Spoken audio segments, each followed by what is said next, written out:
오늘은 요한복음 20장 19절부터 23절을 함께 읽어보면서 주님의 말씀을 대해 보도록 하겠습니다. 다 같이 요한복음 20장 19절에서 23절을 한 목소리로 함께 읽어보겠습니다.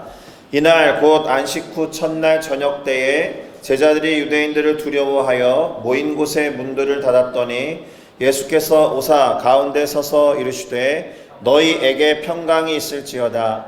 이 말씀을 하시고 손과 옆구리를 보이시니 제자들이 주를 보고 기뻐하더라. 예수께서 또 이르시되 너희에게 평강이 있을지어다. 아버지께서 나를 보내신 것 같이 나도 너희를 보내노라. 이 말씀을 하시고 그들을 향하사 숨을 내쉬며 이르시되 성령을 받으라. 너희가 누구의 죄든지 사하면 사하여 줄 것이요 누구의 죄든지 그대로 두면 그대로 있으리라 하시니라. 아멘.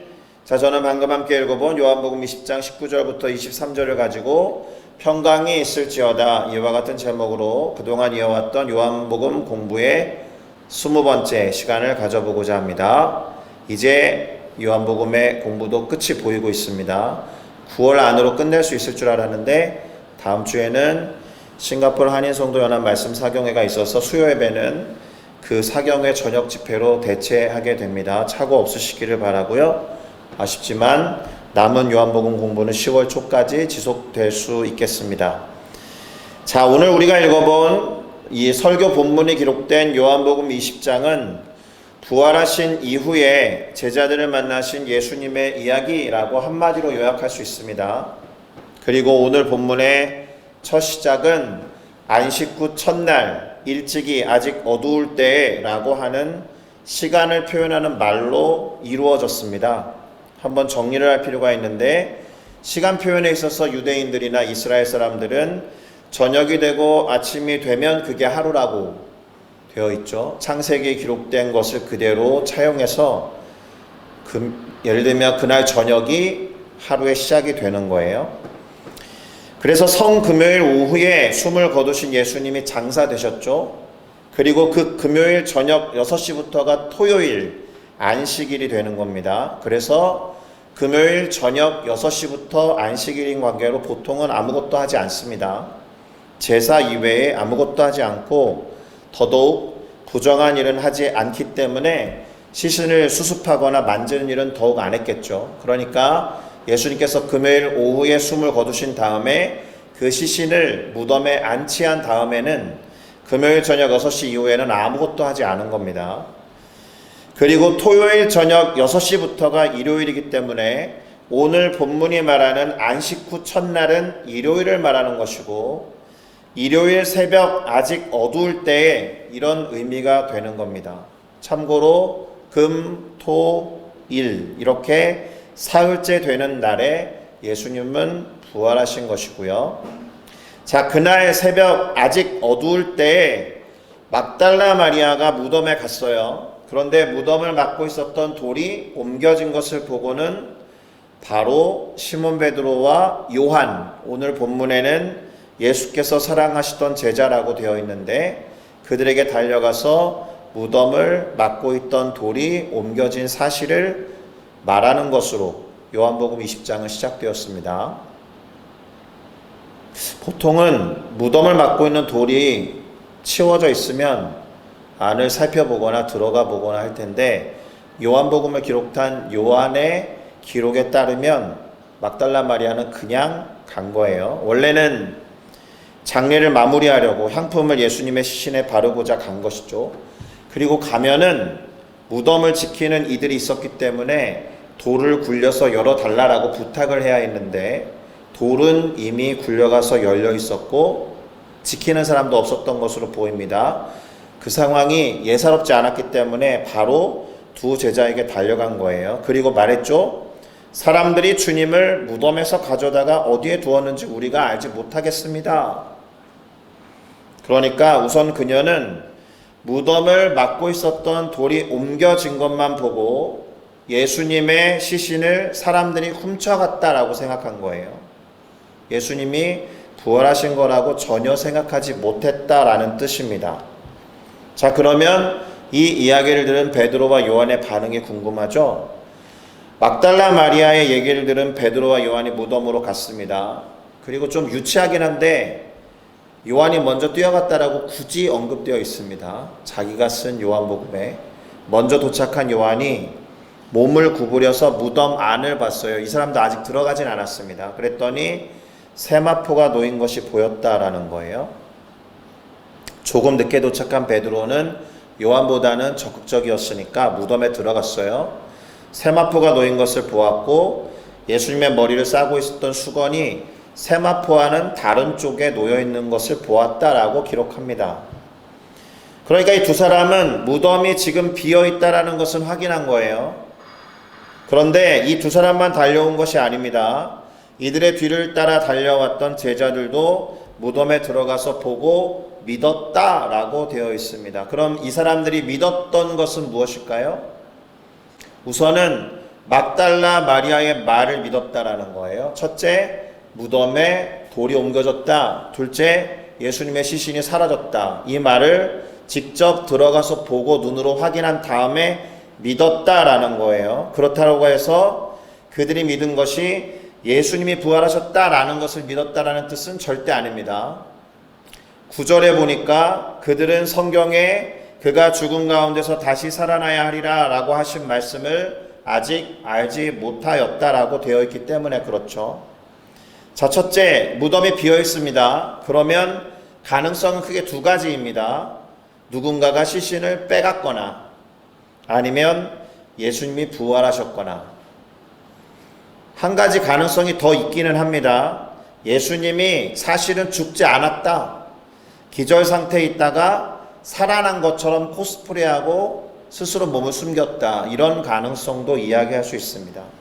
그런데 이 가능성 중에서 논리적으로 가장 이성적으로 그럴듯한 설명은 뭐예요? 시신을 누군가가 훔쳐갔다는 것이 될 겁니다. 그래서 그렇게 믿은 거예요. 막달라 마리아도 그랬고 예수님의 제자들도 그랬고. 그리고 이것은 베드로와 요한도 마찬가지였습니다. 왜냐하면 그들이 자기들의 집으로 돌아갔다라고 되어 있으니까.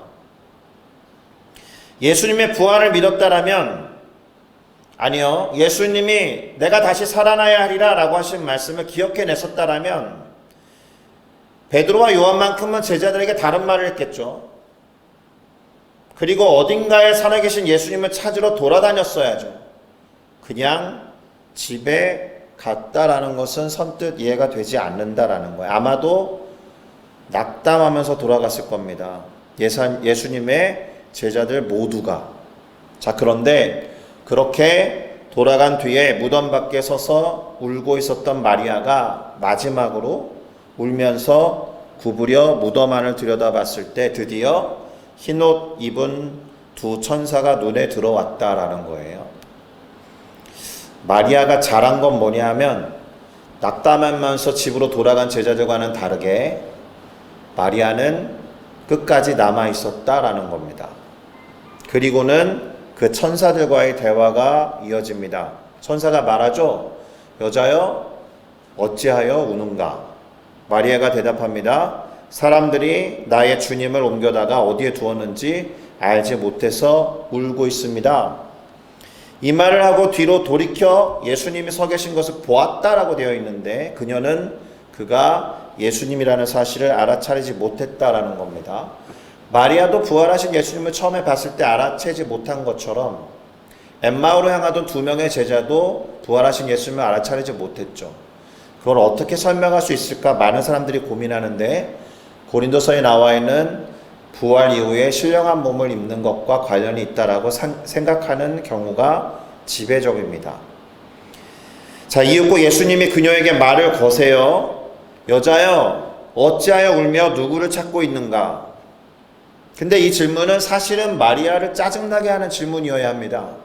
왜요? 방금 전에 천사가 물은 거거든요. 똑같은 질문을 또 받으면 똑같은 대답을 해야 한다는 점에서. 그런데 마리아는 같은 대답을 한 것이 아니라 뒤에 있던 예수님을 동산지기 또는 무덤지기로 착각하고 주여 당신이 옮겼거든 어디 두었는지 알려주십시오. 그러면 시신을 제가 챙기겠습니다. 이때 주여라고 부른 것은 주님을 부르는 호칭이 아니죠. 당시 문화권에서 우리식으로 치면 사장님 뭐 이런 거예요. 선생님 이렇게 앞에서 말하고 있는 사람을 높여서 말하는 표현입니다. 그런데 그녀의 말에 예수님은 바로 마리아야 라고 부르시면서 당신을 드러내셨다라는 겁니다.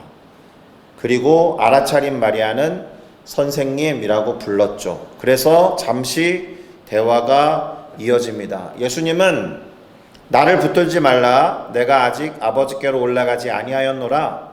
그러니 너네 형제들에게 가서 내가 내 아버지 곧 너희 아버지 그리고 내 하나님 곧 너희 하나님께로 올라간다라고 하여라. 자, 이 이야기를 들은 마리아는 제자들에게 가서 내가 주를 보았다라고 말합니다. 그리고는 자기에게 예수님이 하신 말씀을 그대로 전했다라는 거예요.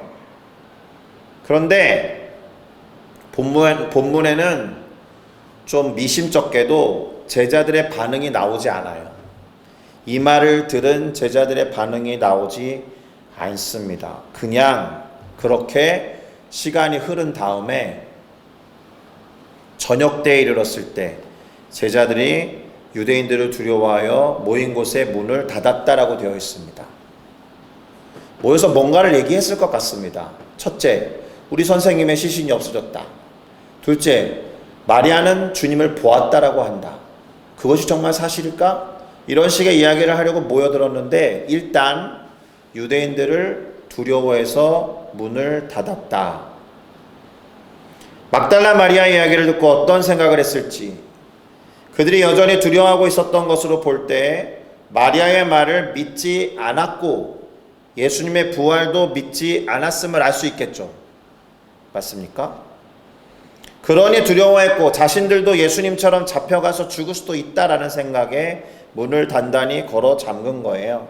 그때 예수님이 찾아오십니다. 두려워하는 제자들을 찾아오신 예수님이 가장 먼저 꺼내신 말씀은 너희에게 평강이 있을지어다 이 말씀이었다라는 거예요. 결코 당신의 말을 믿지 않은 것을 타박한다거나 나무란 것이 아니었다. 서운하실 법도 하잖아요. 그런데 그런 감정 표현을 하지 않으셨다라는 것이 중요한 겁니다. 그리고는 당신의 손과 옆구리를 보이셨습니다. 그리고 제자들은 그것을 확인하고 기뻐했다라는 거예요. 그때에서야 비로소 예수님이 부활하셨구나라는 것을 확인하고 믿은 겁니다. 평강을 빌어주신 이후에 제자들이 믿지 못하는 그 연약함을 해결해 주신 거예요. 이 과정에서 역시나 그들의 믿음 없음을 타박한다거나 그들을 나무란 것이 아니었다라는 부분이 아주 중요합니다. 심지어 한 번 더 너희에게 평강이 있을지어다 라고 말씀하시고 평강을 기원하시는 다음에 말씀을 하신 다음에야 사명을 말씀하시죠. 아버지께서 나를 보내신 것 같이 나도 너희를 보내노라 이렇게 말씀하셨다라는 거예요. 그러고 보면 제가 지난 2주 전 주일 예배 때 말씀드린 것 같은데 주님은 항상 평강이랄지 복이랄지 이것을 먼저 주신 다음에 그 다음에 명령을 주시는 것을 알 수가 있습니다. 이게 무슨 뜻이냐? 명령을 수행하고 사명을 수행한 결과와 보상과 상으로서 평강이나 복을 주시는 분이 아니다라는 거예요. 인간을 만드시고 복을 주신 다음에 명령하시기를 생육하고 번성하여 땅에 충만하라 라고 하셨고 오늘도 평강을 먼저 기원하시고 빌어주신 다음에 내가 너희를 세상 가운데 보내노라 라는 식으로 말씀하셨다라는 점은 세상 가운데 어떻게 하느냐에 따라서 너에게 평강을 줄지 말지를 결정하겠다가 아니라 생육하고 번성하고 땅에 충만하는 것을 본 다음에야 내가 너에게 복을 주겠다라는 식의 말씀이 아니었다. 그러니까 이때의 복이나 평강은 주님이 명하신 삶을 살아가는 데 있어서 절대적으로 먼저 우선적으로 필요한 조건이었기 때문에 그것을 주신 것이 첫째이었다라는 겁니다. 그리고는 세상으로 보내시기 전에 먼저 성령을 받으라라고 하셨습니다.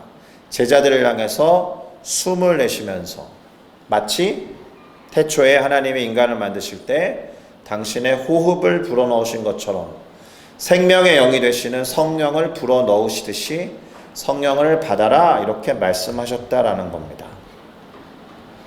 여기까지 다시 정리를 해보면 평강을 먼저 빌어주시고 세상을 향한 보내심을 말씀하셨지만 그 전에 성령을 받으라라고 말씀하셨다라는 겁니다.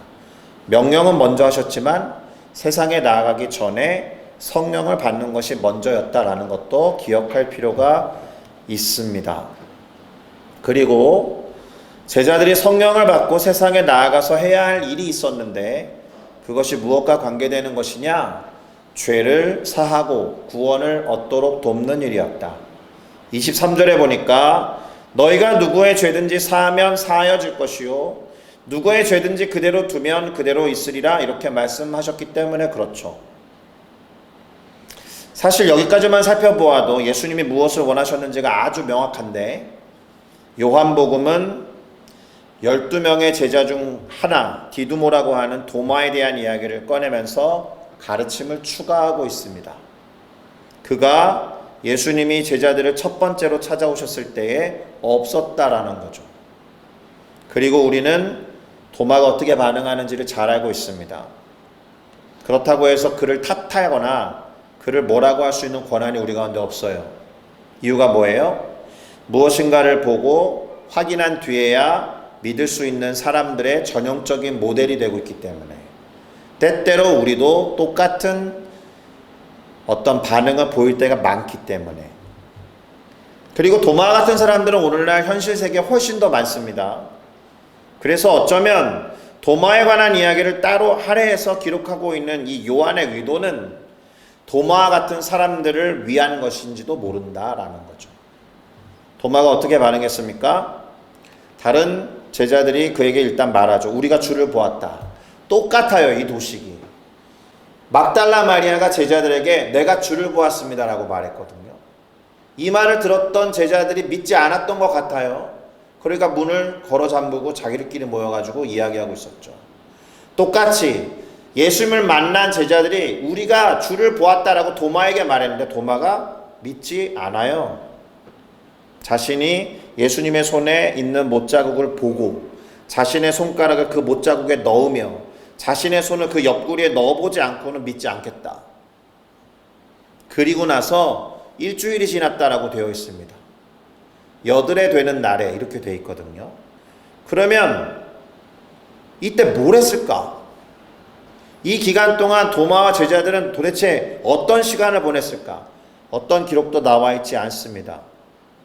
전과 같이 예수님과 공생애를 함께 했던 것도 아니고 그러면 그냥 차분히 있었을까? 아니면 도마하고 열띤 토론을 했을까? 그 일주일간의 시간이 기록되지 않은 것은 아마도 누군가에게는 믿음과 의심 사이에 교차하는 갈등과 긴장의 시간을 표현한 것일지도 모른다라는 거예요. 그 일주일, 그 여드레 되는 시간까지 어떻게 보내느냐에 따라서 우리들의 신앙은 또 다른 차원으로 넘어갈 수도 있습니다. 자, 그렇게 여드레를 지나서 제자들이 다시 집안에 있을 때 이때는 도마도 함께 했는데 닫힌 문을 열고 예수님께서 오셔서는 역시나 평강이 있을지어다 이렇게 말씀하시고는 도마에게 네 손가락을 이리 내밀어서 내 손을 보고 네 손을 내밀어서 내 옆구리에 넣어보라고 하셨습니다. 저 같으면 도마야 그렇게도 믿음이 없었냐라고 나무라는 것을 먼저 했을 텐데 찾아오셔서 평강이 있을지어다 라고 하셨다라는 것이고 이미 예수님은 도마의 생각을 아셨기 때문에 이렇게 말씀하셨는데 그렇다라고 해서 나무란 것이라는 뉘앙스가 아니라 믿음 없는 자가 되지 말고 믿는 자가 되라는 것에 방점이 있다라는 거죠. 예수님이 도마를 꾸짖었다라기보다는 예수님이 간절히 바랬던 것은 무엇이냐? 그의 믿음 없음을 도와주신 것이다라고 할 수 있습니다. 그 누구보다도 당신의 제자라든가 또는 당신의 사람들이 믿음 없는 자가 되지 않기를 바라셨다라는 점에서 도마를 나무라거나 꾸짖으신 것이 아니라 그렇게라도 믿게 하고 싶으셨던 건 아니었을까. 게다가 평강이 있을지어다라고 먼저 말씀하셨으니까. 결국 우리는 도마의 대답을 듣게 됩니다. 오늘날 많은 믿지 않는 사람들이 그렇게 답했으면 참 좋겠다 라고 하는 말을 도마가 드디어 하죠. 뭐라고 했습니까? 이거 같이 읽을까요? 시작. 나의 주님이시요 나의 하나님이시니이다. 할렐루야. 그리고선 예수님이 원하시는 말을 이제야 말씀하셔요. 그것은 뭐였느냐 하면 당신을 보지 못하고도 믿는 자들이 되어서 복을 누리는 것에 있었다라는 거죠. 왜냐하면 제자들 이후에 모든 사람들은 예수님을 보지 못하고 믿어야 하거든요. 그래서 말씀하셨습니다. 너는 나를 본고로 믿느냐? 보지 못하고 믿는 자들은 복되도다. 도마 이후에 예수님의 제자들 이후에 우리들을 포함해서 많은 사람들은 예수님을 보지 못하고 믿어야 하거든요. 자, 여기까지가 요한복음 20장의 거의 모든 구절들의 내용이 되겠습니다. 이제 정리를 해볼게요. 결론을 먼저 말씀드리면 첫째, 예수님처럼 우리는 컨테이닝 하는 것이 먼저라는 겁니다. 무엇인가를 컵을 컨테이너라고 부르면 무엇인가를 거기에 담지 않고는 이거 마실 수가 없거든요. 제가 일전에 예를 든 적이 있습니다. 상담에서 우는 아이가 내 앞에 있으면 뭘 먼저 해야 됩니까? 울지 마라. 왜 우는 거야? 이거를 묻는 것이 아니라 안아주는 거 먼저 하라고 배웠습니다. 컨테이닝을 먼저 하는 거예요. 컨테이닝을 먼저 하고 그렇게 내 안으로 담아주면 그 다음 과정은 자연스럽게 전개가 될 겁니다. 예수님이 오늘 본문에서 우리에게 보여주신 것이 그것이죠. 우리는 사명을 먼저 생각하지만 사실은 사명 이전에 소명이 먼저여야 하는 거거든요. 소명은 불러내는 것이고 그것이 구원의 시작일 수 있습니다. 왜요? 우리는 모두 어둠 가운데 있었으니까. 어둠 가운데로부터 우리를 불러내신 것은 구원받지 못한 사람들을 구원하시겠다라는 것이고 구원받지 못한 사람에게 아무리 사명을 이야기해도 무의미하니까. 심판이나 평가, 판단이라는 것도 사실은 구원받은 이후의 삶에서 의미가 있는 거죠. 구원받지 않으면 그 자체가 심판의 상태에 있는 거니까. 구원받은 다음에 어떻게 살았는지가 하나님과 우리가 행하는 결산의 작업이지, 구원받지 못하면 그 자체가 심판의 상태에 쭉 지속돼서 있는 것이니까. 이것을 하나로 정리를 해보면 이렇게 될 겁니다. 우선 오늘 설교의 제목과 같이 예수님이 평강을 빌어주신 것에서 우리는 시작해야 한다. 예수님께서 제자들을 위해서 빌어주셨던 평강은 두려워 떨고 있었던 제자들에게는 회복과 치유와 구원의 메시지였기 때문에 그렇습니다. 다시 말하면 3년 반 동안 공생애를 함께 하면서 예수님의 제자라고 이름 붙였던 사람들조차 사명을 이야기하기 이전에 회복이 먼저였다라는 거예요. 그것을 먼저 하시고 성령을 받으라 라고 하신 뒤에 그러고 나서요 세상을 향하여 보내신다라고 말씀하셨다. 그러니까 평강과 구원을 위해 먼저 찾아오셔서 그들을 부르시고 콜링이죠. 그리고 성령을 받으라 라고 말씀하셨죠. 어노인팅이죠. 그리고 그들과 남은 40일 동안 함께 하시면서 공생애 때와는 전혀 다른 차원의 훈련, 트레이닝을 하신 다음에 그리고 당신이 떠나시면서 그들을 세상을 향하여 나아가라고 샌딩하셨다. 언젠가 제가 하나님의 고양이들이라고 설교했듯이 이니셜을 모아보면 그래서 캐치가 되는 겁니다. calling, anointing, training, sending. 오늘 요한복음 20장에서는 부활하신 뒤에 두려워 떨고 있었던 제자들에게 평강을 명하신 것에 초점을 두고 살펴본 거예요. 콜링이죠. 우리에게 평강이 필요한 영역을 하나님께 말씀드리고, 그리고 성령의 기름 부으심과 능력으로 함께 하시면서 훈련시키고 준비하시는 하나님의 뜻을 따라 세상을 향해 거룩하게 보냄을 받는 우리 모두가 되어서 도마와 같이 보지 않고 믿을 수 없던 사람들에게, 의심 많은 믿지 않는 세대들에게 보이지 않는 주님을 믿을 수 있도록 우리의 삶으로 증언해내는, 다시 말하면 우리를 통해서 예수님을 보여줄 수 있는 우리 모두가 되기를 예수 그리스도의 이름으로 축복합니다. 기도하시겠습니다.